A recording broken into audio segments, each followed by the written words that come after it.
আসসালামু আলাইকুম রহমতুল্লাহি ওবরকাতু। আজকে আপনার সামনে আমি নোমান আহমদ অন্যরকম একটা ভিডিও লিয়ে উপস্থিত হয়েছি। আজকে যেহেতু কোনো একটা কাজে সিলেট শহর আইছি, তখন দেখলাম ফলের মেলা।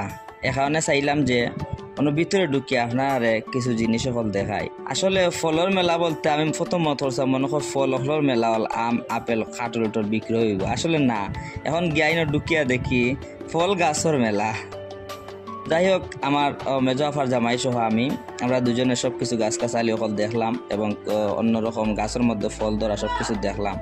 তো দুলাভাইরে জিকাইলাম বলে এই সমস্ত ফল গাছ সবকিছু এটা কোরআন থেকে সংগ্রহ করা হয়েছে। তখন দুলাভাই কইরা সবকিছু প্রয়োজনতা থাকি 4 নম্বর থাকি গুচ্চগ্রাম থাকি এই সমস্ত জিনিস তারা সংগ্রহ করিয়া আইসন। এখানে ফল ফসল খাইবা আপনারা। আর এত সময় পর্যন্ত ধৈর্য ধারণ করিয়া আমার ভিডিওটা দেখার জন্য আপনারা সবরে ধন্যবাদ।